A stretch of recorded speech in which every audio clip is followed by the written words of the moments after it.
I was doing a bit of research about this. Let me tell you the keywords that are linked to this film, and then try and guess which keywords are missing. Heartwarming, feel good, romantic, touching, funny, must watch, charming, fun, great locations, great ending.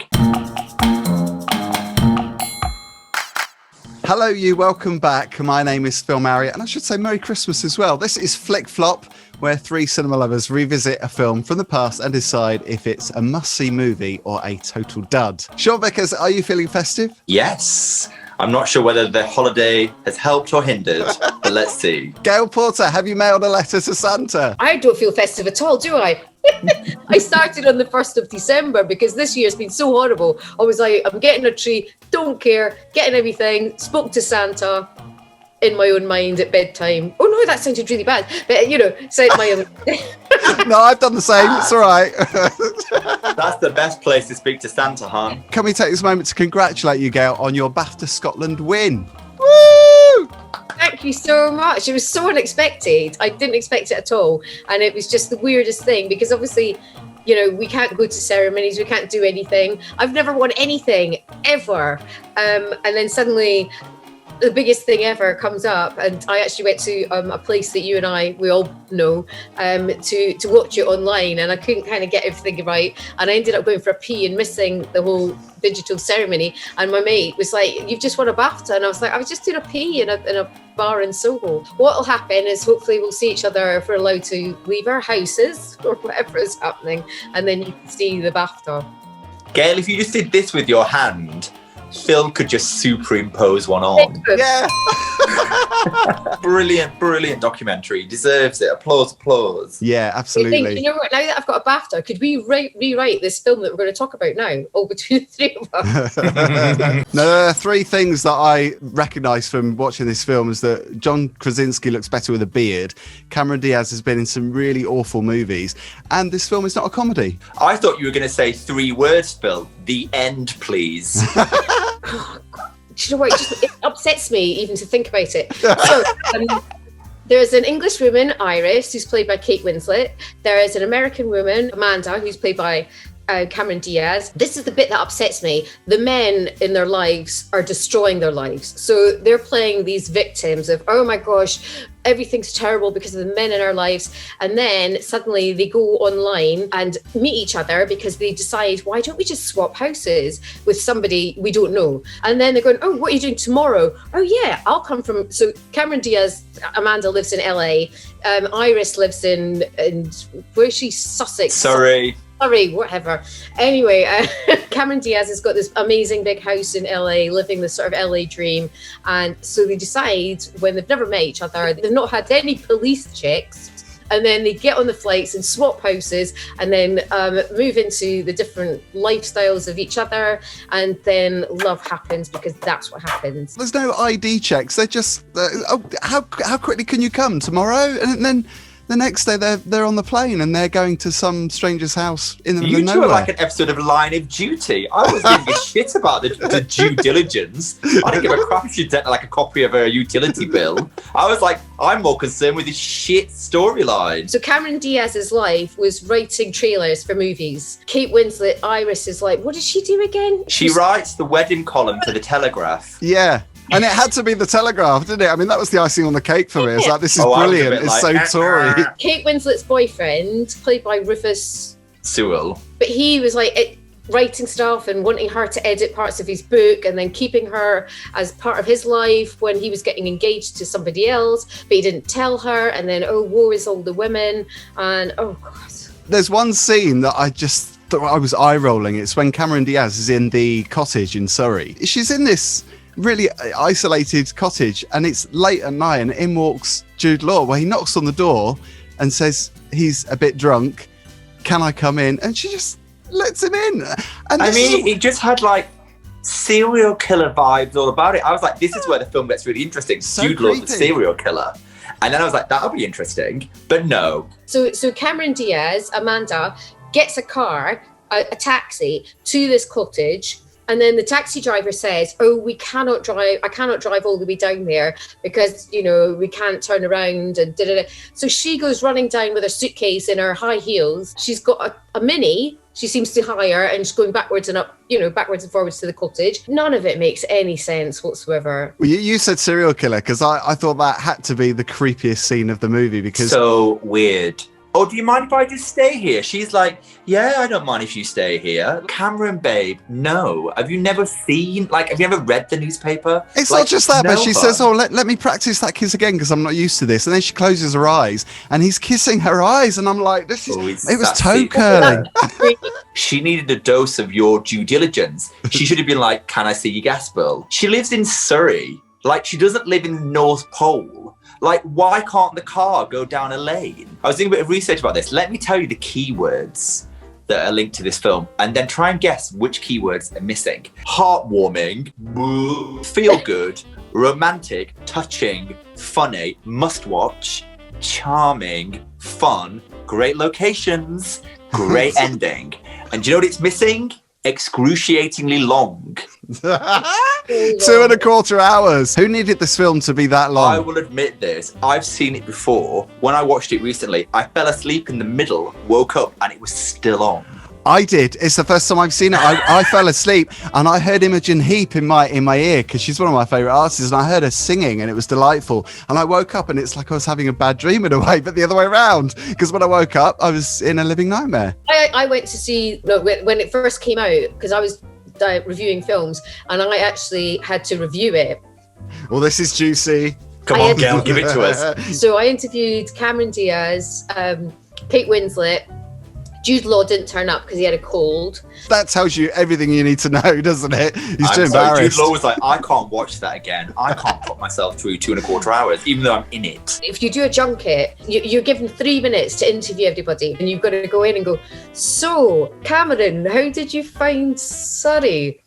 She was very sweet. And because she stood up to say hello and greet me, and she gave me a wee hug when we were allowed to hug, and I was like, my gosh, you're really tall, sorry. She's like, oh my god, you're really small. And I was like, that's the best thing that came out of the movie, that Cameron Diaz said I was small and she said I was cute. Also in my research, I found a quote on The Guardian which I would love to share with you both because I think it's juicy. This is the quote from the film. Jude Law said this: I'm a book editor from London. You're a trailer maker from LA. We're worlds apart. The fact that they made Jude Law say those words is a damning indictment. It's a bit like we've talked about before. When Halle Berry did Catwoman and she should have walked off set.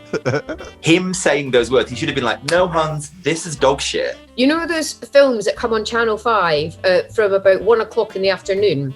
And you watch them if you're really, really depressed because they're so bad that you just think, oh, well. It felt like one of them, sorry Channel 5, but you know, they do have the worst films in the afternoon. Just sort of like, you know what's going to happen. You watch them but you can have a shower, but you come back and you know what's happening. You just go, do you know what? I know what's happening. Please don't drag it out. You're right, Gail. It's disappointingly predictable because you're like, at 4/5 of the way through this movie, there's going to be a twist where like they're like, oh, actually, they don't love me and I'm just a wet blanket. And then it all comes good again. And I was like, oh my God, I can feel it coming over me, this predictability. When Cameron Diaz / Amanda goes running back, I was kind of hoping that there was going to be another woman in bed with... Me too. So much of it was shoehorned as well. The storyline revolving around the older guy who's in his 90s who had dementia. Sorry if that's a plot spoiler. That just seemed... He seemed to forget he had dementia. Well, yeah, because it was just brushed off, wasn't it? Oh, that's like a riddle in a puzzle in a dream, Gail. The guy with dementia forgot he had dementia. That is like an existential crisis. I'm out of here. Bye. That horrible scene with Kate Winslet where she has something in her eye and Jack Black tries to get it out. Why do they always do that in rom-coms? It's like when somebody's got something in their eye, like a piece of grit, you don't go and fish it out or try to fish it out. It's like, what's all that about? Do not touch me. They were the most non-believable couple I've ever come across. They had zero on-screen chemistry. They were like caricatures of it was weird. And Jack Black, I can't Jack Black isn't a romantic kind of guy. I don't get that romantic vibe from him. Jack Black has been interviewed recently about Christmas movies, and I think it's Variety. One of the reporters from Variety goes up to him and says, "What's your favourite Christmas movie?" And he says, "Oh, I think it's got to be Elf, because Will Ferrell is amazing." And she says, "Hang on a minute, is your movie not your favourite Christmas movie?" And he said, "What movie's that?" He couldn't even remember that he actually starred in this film. And just jumped back and said, "Oh yes, The Holiday. That's my favourite Christmas film." I think sometimes when you watch movies that are this bad, I just think, what are their paychecks like? And what would we do? We're not in their level, but...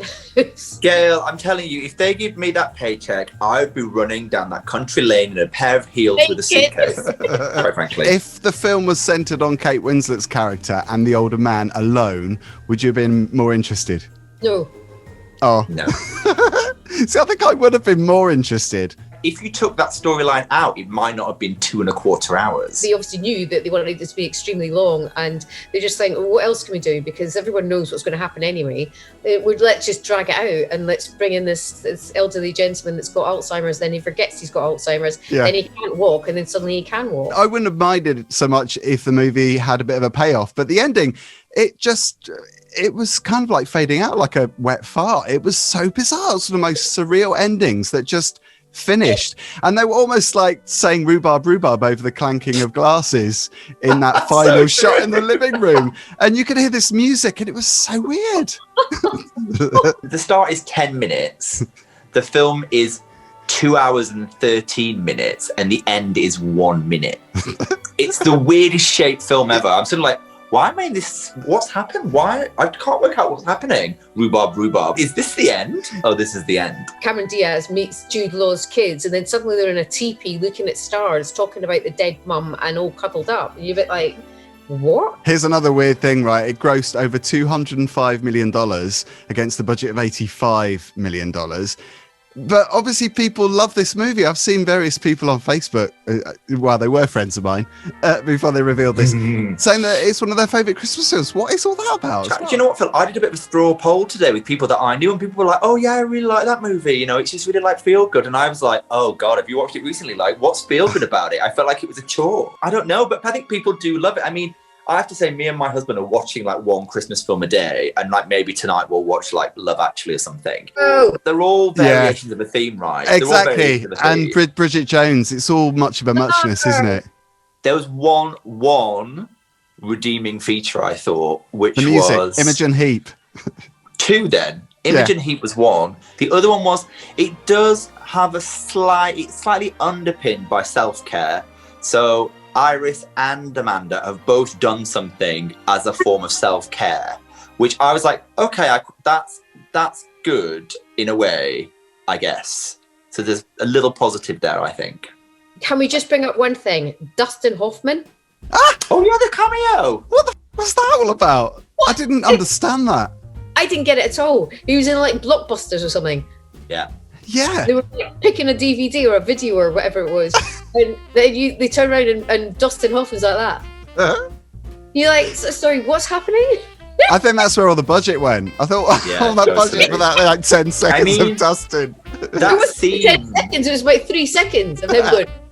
This is where I just didn't buy the character, because that scene, girl, that you're talking about, Jack Black's like going through all the films going, oh look, this is like Ennio Morricone like soundtrack, and this is this, and all you see in Winslet eyes is just tolerating, like, oh God, I've got no friends in LA, I've got this guy Miles, and he's walking me around a Blockbuster. I guess that's the best I'm gonna get. And like, you don't get any like frisson or spark or energy or like passion. You just get, oh, fuck, stop talking about music, music soundtracks, please, Jack Black.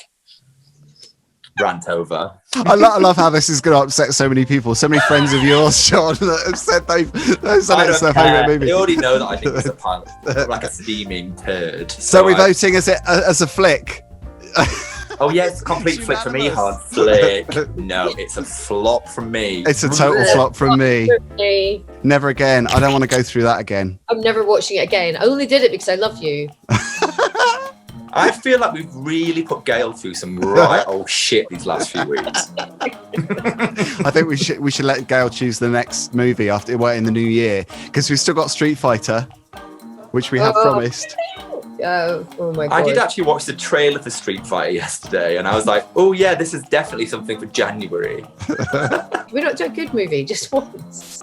Keep going with the terrible movies because it is funny. It is funny. So this is the thing, Gail, because I bet you love Showgirls even more now. Yeah. All the films that we've had since. Showgirl is like the pinnacle of what we've had since we know. Harold and Maude was really gorgy. Yeah, we were spoiled with that one, I think.